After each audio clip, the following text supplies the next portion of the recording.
नमस्कार बंधुरा सबाई केमन आछो आशा करी भालोई आछो। आमिও खूब भालो आछि। आज के आबारो एकटा रेसिपि निये चले एसेछि तोमादेर संगे शेयर करब बोले। तो आजकेर रेसिपिटा निरामिष रेसिपि किन्तु आमिषकेও हार मानाबे, माने এই রেসিপিটা যদি থাকে তাহলে নিরামিষের দিন আর অন্য কোনো কথা হবে না। একটা অসাধারণ রেসিপি। এটা সব কিছুর সঙ্গেই খাওয়া যায়।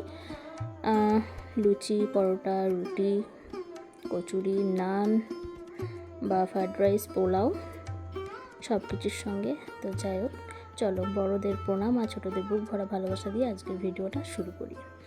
তো আজকে বানাবো হচ্ছে ছানার কোপ্তা। তো ছানার কোপ্তা বানাবার জন্য নিয়ে নিয়েছি দেখো এক বাটি ছানা, নিয়েছি গোটা গরম মশলা, কাজু, কিশমিশ, টমেটো, কাঁচা লঙ্কা আর নিয়েছি কিছু গুঁড়ো মশলা, ধনে গুঁড়ো, জিরা গুঁড়ো আর কাশ্মীরি লঙ্কার গুঁড়ো, আর নিয়েছি নুন। তো গোটা গরম মশলার মধ্যে তো নিয়েছি জিরা আর দারচিনি, লবঙ্গ, এলাচ। এদিকে একটা বাটি বা প্লেটে নিয়ে নিয়েছি চারমগজ, পোস্ত, কাজু, কাঁচা লঙ্কা আর আদা, নিয়েছি কর্নফ্লাওয়ার আর নিয়েছি ঘি। তো আমি তো কেনা ঘি ব্যবহার করছি, তোমরা যদি ঘি তো এখন কিনতেই হয়, ঘরে পাওয়া যায় না, বানানো হয় না। তো যাই হোক, আমি তো রেড কালার ঘিটা ব্যবহার করছি। এই ঘিটা সত্যি অসাধারণ। নিয়েছি গরম মশলা। তো এই যেটা প্লেটে নিয়েছি এটা একটু পেস্ট করে নেবো। প্রথমে একটু জলে ভিজিয়ে রেখে পেস্ট করেছি তারপর আবার টমেটোটাও দিয়ে দিয়েছি ওর সঙ্গে, পেস্ট করে নিয়েছি। সেটা অফ ক্যামেরায় পুরোটা দেখা হয়নি, এমনি আজকের ভিডিওটা অনেকটাই বড় হয়ে গেছে, তো তার জন্য প্রথমেই সবার কাছে সরি বলে দিই। তো যাই হোক, এইদিকে দেখো ছানাটাকে রেডি করে নিতে হবে, মানে কোপ্তার আকার দিতে হবে। তো কি দিচ্ছি দেখে নাও। ছানা নিয়েছি, তাতে দিয়ে দিলাম কাজু, কিশমিশ আর গুঁড়ো মশলা। গুঁড়ো মশলার মধ্যে দিয়েছি ধনিয়া গুঁড়ো, জিরা গুঁড়ো আর একটু কাশ্মীরি লঙ্কার গুঁড়ো আর সামান্য গরম মশলা।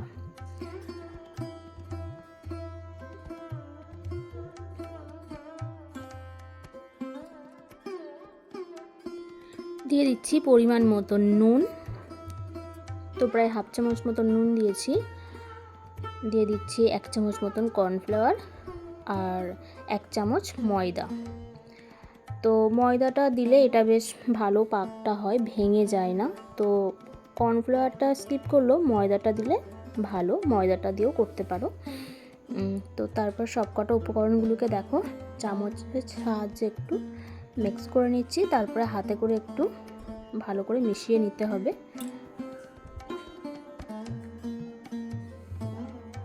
তো এটা একটু ভালো করেই বেশ মেশাতে হবে, একদম মিহি মতন করে নিতে হবে, তা নাহলে দানা দানা মতন থাকলে কিন্তু ফেটে যাবে, সেহেতু ভাজা হবে না, ভেঙে ভেঙে যাবে।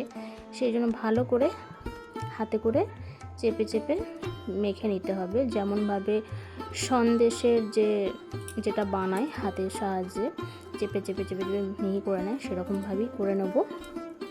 তো দেখে নাও, এইভাবে একদম মিহি মতন করে মেখে নেবো, যাতে ছানার যে দানা দানা ভাব ওটা যেন না থাকে।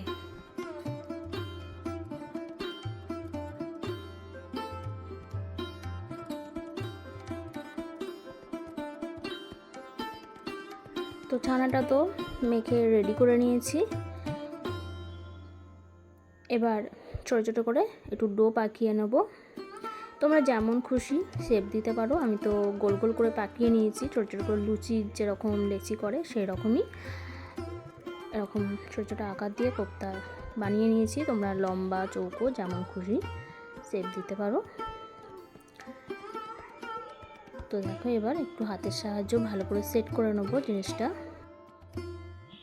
তো আমার পুরনো বন্ধুরা তো আছোই আমাকে সাপোর্ট করার জন্য, ভালোবাসা দেওয়ার জন্য।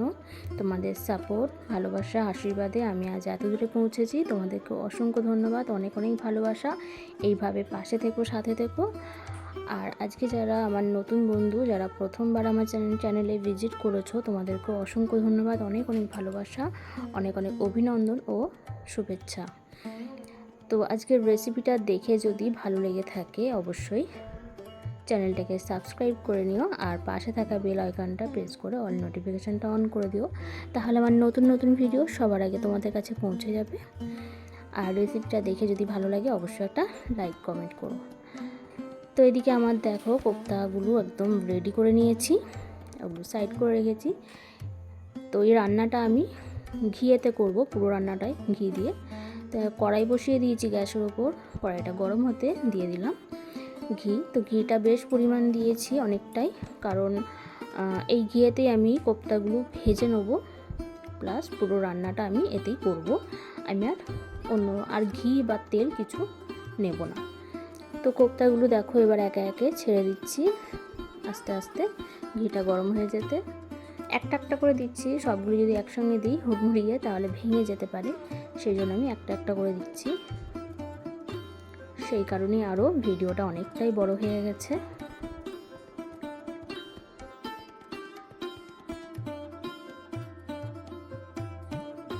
তো এক পিঠ তো ভাজা হয়ে গেছে, এবার খুন্তির সাহায্যে আস্তে আস্তে আরেক পিঠ উল্টে দিচ্ছি। একটু কড়া করেই ভাজছি, তোমরা চাইলে একটু হালকা করে ভেজে নিতে পারো। কড়া করে ভাজার কারণ হচ্ছে এটা আমরা একটু শুধুও খেয়েছি, মানে ভাজাও একটু খাওয়া হয়েছে, সেই জন্য একটু কড়া করে ভেজে নিয়েছি।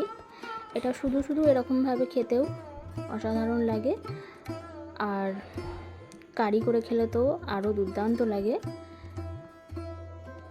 নান, কুলচা, কচুরি, পরোটা, রুটি, ফ্রায়েড রাইস, পোলাও বা যে কোনোভাবে এটা খাওয়া যায়, প্লেন রাইসের সঙ্গেও, জিরা রাইস। তো অসাধারণ লাগে, এত সুন্দর একটা রেসিপি। একবার খেলে তো বারবার খেতে ইচ্ছা করবে, একটা দুর্দান্ত স্বাদের রাজকীয় রেসিপি। তো আশা করি ভালো লাগবে, আমার তো খুবই ভালো লেগেছে রেসিপিটা, সেই জন্য মানে তোমাদের সঙ্গে শেয়ার করেছি। তো দেখো তোমাদের সঙ্গে কথা বলতে বলতে এপিট ওপিট করে ছানার কোপ্তাগুলো আমার ভাজা হয়ে গেছে, তুলে নিলাম একটা জায়গায়। এবার যেটুকু ঘি আছে ওই ঘিয়ের মধ্যে দিয়ে দিলাম গোটা গরম মশলা বা গোটা মশলাগুলো। তো গোটা মশলার মধ্যে তো আগেও বলেছি বা এখনও বলে দিচ্ছি, গোটা জিরে মানে সাদা জিরে, এলাচ, লবঙ্গ, দারুচিনি এটাই ব্যবহার করেছি। তারপর ওই যে পেস্ট করা মশলাটা ওইটা দিয়ে দিলাম। এবার এই মশলাটাকে ভালো করে একটু কষাবো যতক্ষণ না একটু তেল ছেড়ে আসছে। বাটি ধোয়ার জলটাও দিয়ে দিলাম। তো এটাই আমি হলুদ ব্যবহার করছি না, এটাই হলুদ ব্যবহার করে না, তোমরা চাইলে হলুদ ব্যবহার করতে পারো। এইভাবেই রান্নাটা হয়, অসাধারণ লাগে। কালারটাও কিন্তু শেষে খুব সুন্দর আসে, ক্যামেরায় অতটা ধরা পড়েনি, কিন্তু সামনে থেকে কিন্তু দুর্দান্ত হয়েছিল কালারটা। তো এইভাবে আমি মশলাটাকে একটু ভালো করে কষিয়ে নেব।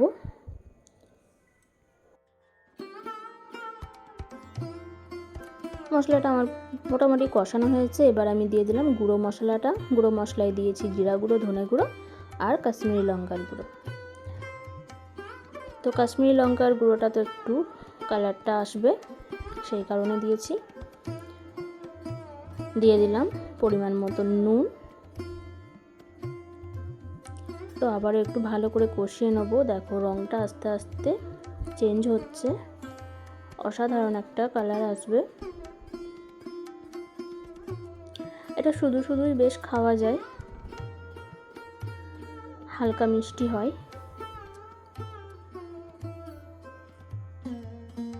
দেখো মশলাটা প্রায় কষানো হয়েছে, কড়াতে লেগে যাচ্ছে, তার মানে বোঝাই যাচ্ছে মশলাটা প্রায় কষানো হয়ে এসেছে। কালারটা অনেকটা চেঞ্জ হয়েছে, সাইড থেকেও তেল ছাড়তে লেগেছে। এবার আমি দিয়ে দিলাম অল্প পরিমাণে একটু চিনি। তো আমি তো দিয়েছি খুব সামান্য চিনি, ছোটো চামচের 1 চামচ মতন দিয়েছি, কারণ মিষ্টিটা অতটা ভালো লাগে না, সেই কারণে। তো তোমরা চাইলে একটু বেশি পরিমাণে চিনি দিতে পারো, এটা বেশ মিষ্টি মিষ্টি বেশি ভালো লাগে, তো আমি অল্প করে চিনি দিয়েছি। তারপর দেখো মশলাটা ভালো করে কষিয়ে নেওয়ার পর দিয়ে দিলাম পরিমাণ মতন জল। জলটা দিয়ে পুরো মশলাটাকে ভালো করে মিশিয়ে নেব। কারণ কষাতে কষাতে মশলাগুলো পুরো শুকনো শুকনো হয়ে গেছে।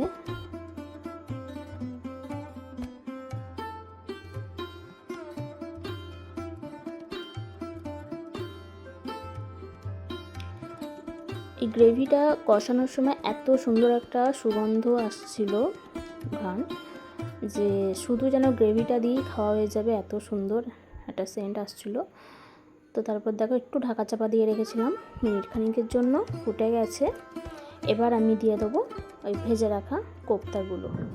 তো আবারও একটু ভালো করে মিশিয়ে নিলাম। তলায় যেগুলো একটু বসে গেছিলো, যেহেতু বাদাম দেওয়া আছে, পোস্ত দেওয়া আছে, তাই একটু তলায় বসে যায়। তো সেই জন্য ভালো করে মিশিয়ে নিয়ে ভেজে রাখা কোপ্তাগুলো দিয়ে দেবো। তো কোপ্তাগুলো দিয়ে কিন্তু বেশি ফোটাবো না, সেই জন্যই ওপর দিয়ে দিলাম একটু কাসুরি মেথি। কাসুরি মেথিটা হাতে অবশ্যই একটু রগড়ে নেবে, তাহলে এর গন্ধটা আর কি খুব সুন্দর হয়। দিয়ে দিলাম শাহি গরম মশলা আর দুটো চেরা কাঁচা লঙ্কা। তো আবারও সবকটা উপকরণগুলোকে একটু ভালো করে মিশিয়ে নিয়ে কয়েক সেকেন্ডের জন্য ঢাকা চাপা দিয়ে রেখেছিলাম। তো তারপর আবার চলে এসেছি, গ্যাসের ফ্লেমটা এবার অফ করে দিয়েছি। এবার একটা জায়গায় তুলে নিতে হবে। দেখো কত সুন্দর হয়েছে দেখতে, খেতেও কিন্তু দুর্দান্ত হয়েছিল, অসাধারণ হয়েছে।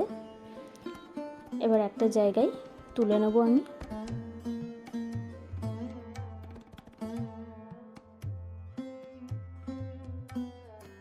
এরকম গরম গরম ছানার কোপ্তা সঙ্গে প্লেন রাইস বা পোলাও হলেই জমে যাবে। নিরামিষের দিন আর কিছু চাই না, জাস্ট এই একটা রেসিপি দিয়ে পুরো দুপুরের খাবার বা লাঞ্চ বা ডিনার দুটোই জমে যাবে। তো গ্রেভিটা একটু বেশি রাখতে হয়েছে, কারণ এটা ঠান্ডা হলে গ্রেভিটা টেনে যাবে, অনেকটাই শুকনো শুকনো হয়ে যাবে। এখন গরম আছে বলে মনে হচ্ছে অনেকটা, কিন্তু ঠান্ডা হলে অনেকটা টেনে যায়, সেই কারণে আমি গ্রেভিটা অনেকটাই রেখেছি। এবার তোমরা যদি শুকনো খেতে চাও, মানে একদম ড্রাই খেতে চাও, সেই ক্ষেত্রে তোমরা একটু কম বেশি করে নিতে পারো। তো একদম রেডি। এবার এর ওপর দিয়ে তোমরা অন্য কিছু অ্যাড করতে পারো। তো আমি তো সামান্য একটু ঘি দিয়েছি, যারা ঘি পছন্দ করো না তারা স্কিপ করতে পারো। আমি শুধুমাত্র আমি যেহেতু ঘি পছন্দ করি সেই কারণে একটু ঘি দিয়েছি, আর কিছুই না। তো এতক্ষণ ধৈর্য সহকারে আমার এই ভিডিওটা দেখার জন্য অসংখ্য ধন্যবাদ, অনেক অনেক ভালোবাসা। দেখা হচ্ছে পরের একটা ভিডিওর সঙ্গে। ততক্ষণ সবাই তোমরা খুব খুব ভালো থেকো, সুস্থ থেকো, টাটা।